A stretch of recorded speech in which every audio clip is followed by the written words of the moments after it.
From JBS Studios in Greater New York, this is the JBS News Update with Teisha Bader.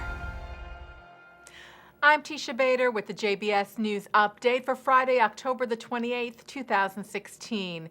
A ceremony was held this morning at Jerusalem's Mount Herzl Cemetery to mark the Shloshim, the 30 days since former Israeli Prime Minister, Foreign Minister, and President Shimon Peres was laid to rest.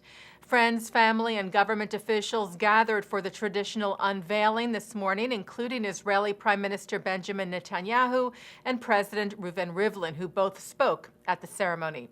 Netanyahu announced in his remarks that the Dimona nuclear reactor facility, of which Peres was one of the founders, will now bear the late leader's name. The prime minister said, an appropriate name after a man of vision and a man of action. Shimon had numerous contributions to peace, to economics, to increasing immigration to Israel, to encouraging Israeli innovation, but all of these are only possible, the prime minister said, if our defense is secure. Rivlin said Peres's legacy called for a Jewish nation, quote, loyal to its people and heritage, while at the same time seeking to better the world and improve it. Peres's grandchildren paid tribute to the former leader as well. Granddaughter Mika Almog said, just as there is no building without a foundation, no victory without bravery, and no future without hope, there will never be a day without Shimon Peres. She said to her grandfather, I promise to ensure the future of our children, so rest in peace because we will not rest for a moment. The unveiled gravestone of Peres bears several quotes, including one from the book of Isaiah, speaking of a future when, quote, nation shall not lift up sword against nation and mankind will not again know war, as well as a quote from Peres's mentor and the country's first prime minister, David Ben-Gurion, regarding Israel's spiritual character and inner strength.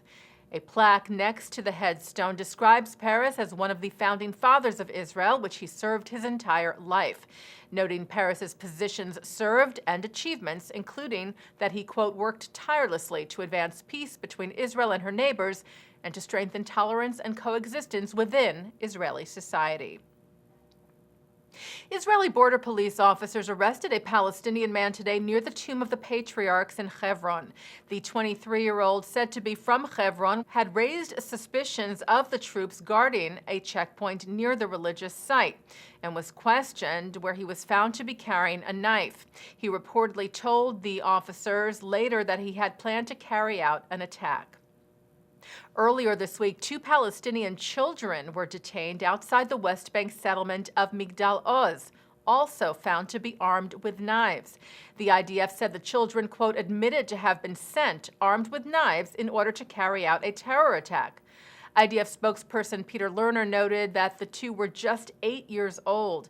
He said when 2 8-year-old children are sent on a mission to attack Israeli civilians, it is clear that the hateful rhetoric that echoes within Palestinian society abuses the most vulnerable of minds.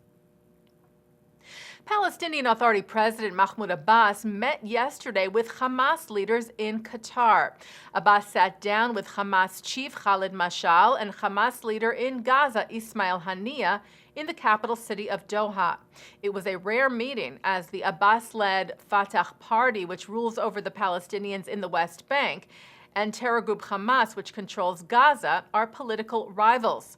And Fatah officials made it clear that the meeting was not a reconciliation, but rather was held under the framework of a business luncheon held by the Qatari foreign minister, although the need to reconcile was said to have been discussed at the sit-down. The factory owned by Holocaust hero Oskar Schindler has been declared a listed monument. According to German news agency dpa, the Oskar Schindler Foundation said yesterday that the Czech Republic will officially list the site where over 1,000 Jews were employed by Schindler in order to save them from the Nazis. The foundation took over the management of the factory back in August and plans to restore it and turn it into a Holocaust memorial museum by 2019. The site of the factory has been open to visitors since 2010 and is one of the best-known buildings in the Czech Republic. And taking a look now at our programming for tonight on JBS for Friday, October the 28th. Live Shabbat services are coming up at 6 o'clock from New York City's Central Synagogue, followed at 7:30 by a concert with Michelle Citrin. At 8, former Chief Rabbi of Great Britain, Lord Jonathan Sacks, speaks at the 92nd Street Y, and at 9, the film Jerusalem and Tel Aviv. And coming up right after this newscast tonight at 5:30, Rabbi Shlomo Riskin looks at this week's Torah portion. And that's the JBS News Update for Friday, October the 28th, 2016. I'm Teisha Bader. Shabbat Shalom.